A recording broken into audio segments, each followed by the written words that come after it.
بسم الله الرحمن الرحيم. السلام عليكم ورحمة الله وبركاته. وعربا إن النلو ذاقو أرنكي موشنكي جواري يقرن ماذا الصوماليات يدل كالكو كدن بيو فالحمد الصعطة واحد الاستعمال هي تكنيكالي ولي استعمالي جري شريف سكين. وعربا إن النلو ذاقو برلمانك واحد لغو فكري waxaan horta xasuusinayaa berigii aqalka madoobaaya habeenimo ee gudoomiyaha baarlamaanka galmudug uu ku riday xeef ee la diiday ee la iska hor yimaaday oo soo cararay tiyo kala socdo waxaa kaloo socdo berigii uu shariif sakiin baarlamaanka koonfur galbeed uu soo aruuriyay dad barakacyaal ah oo u soo libisay ee la keenay baarlamaanka ee u codeeyay walaalkii مديرة إنه نخدم مدحويني تيو كلا سقطو تبتي شريف سكين إسبهايسيغا هربودا يو مشروع بربولينتا برلمانكا يو موشينكا قدوميها جواري لغا وضو أيا أسبوعي كسو هوريي وقتي كدعي شرعية دي دعدي أيا قاب شرعي إن الريدو way adkaatay sharci darro ha lagu ridaa la qaatay waxaa la doonayaa in jawaari sharci darro lagu rido waxaa la qaatay in sharci darro lagu rido dastuurka dalka degsanna la hareer maro oo la iska habaabiyo waxba laga soo qaado gruubka u wado khayre waxay maanta iyo shalay dhar u toleen u soo libiseen koorar u soo toleen barakacyaasha dadkii barakacyaasha magaalada joogay ayaa suurar iyo garbaatiyaal iyo wax walba loo iibiyey si buuqa sawaxankan xildhibaanada dhexdooda ka taagan goobta aysan waxba goobjoog uga naqan xildhibaanada kale ee diidan mooshinka inaysan goobjoog naqan marka saxaafaddana horta ah aysan meesha ku sugnaan iyadoo waxaa codan doona dhinac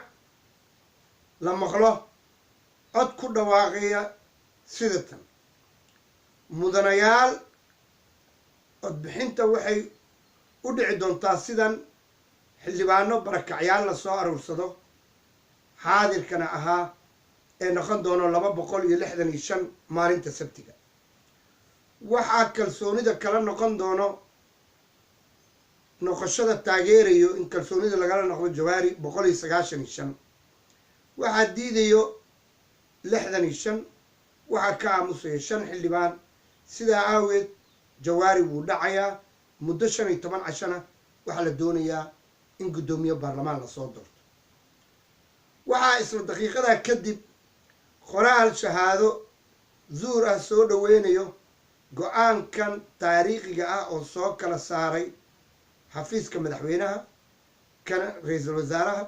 oo midka madaxweynaha koonfur galbeed ama kan golaha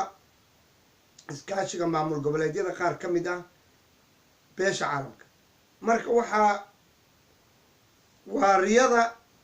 kooxda nidaam diidka ah ay wataan mooshinka kalsoonida loogala noqonayo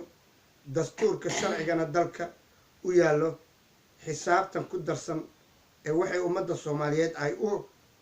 ixtiraameysana ma jirto qadarinna ma u yeelan dastuurka iyo sharciga dalka u yaallo qodobo ku yaallo marka meesha ka saarnaa arrintaasi meesha ka baxdo waxaa loo baahan yahay badbaadida baarlamaanka hadday qoladani ay soo aruursadaan barakacyaal ay u soo libisaan ay 265 baarlamaanka ku soo aruuriyaan dadan xildhibaano ahayn ay u codeeyaan 190 ay u codeeyaan 60na diidaan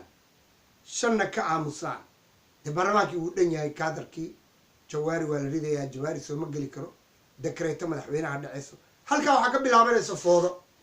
dee qoladii kale ma aamusayaan baarlamaankii galmudug ee beenta ahaa gudoomiyaha baarlamaanka wuxuu isku dayay inuu xeef rido wuu ridi kari waayo waa tii la ogaa waxaa la wataa tacticadii iyo technicadii Shariif Sakiin ku shaqeynay marka waxa weeyaan aasif waxaan ka xumahay inuu farmaajo ku adkeysanayo inuu dastuurka xadgudbo inuu baarlamaanka burburiyo uu baarlamaanku cod u qaado gudoomiye Jawaari la rido hadday taa dhacdo wadankii waxa ka dhalanayo qalalaaso waxa laga yaabaa in isku dila waxa laga yaabaa xildhibaanada kalene inay iyagana mooshin keenaan farmaajo khayraba tuuraan markuu dalku wuxuu marayaa marxalad xun maalintu sabtiga qaaqaan ku kala barta sidaa bay wax u dhacayaan iyadoo sharciyadii ay dunsan tahay uu gudoomiye ku-xigeenkii muddayna mooshinkii ogolaaday uu Jawaari ogolaaday de waa wax taariikh u galay oo madoow Soomaali la tusayo dawladda farmaajo waxay tahay khayra waxay tahay dawladda farmaajo haddaan u soo noqdo dawlad ka xun taariikhda Soomaaliyeed Soomaaliya dawladda farmaajo iyo khayra dawlad ka xun taariikhda Soomaaliyeed Soomaaliya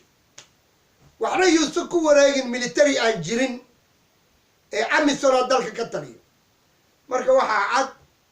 maalintu sabtiga waa black day waa maalin taariikhda Soomaaliya u galayso in sharcigii lagu tumanayo dastuurkii lagu tumanayo golaha shacabka guddiga hoosaadka lagu tumanayo wax walba la iska dhagatirayo ee dan yar oo dad yar oo ciyaal suuq ah oo dhalinyaro ciyaal suuq ah oo xildhibaano isu sheegay inay soo aruursadaan barakacyaal oo maanta dhar loo tolayo lacagtii la bixinayayba waxaa uga fududaatay in xoogaa yaroo suurar la soo iibiyo suurar Taiwan laga keenay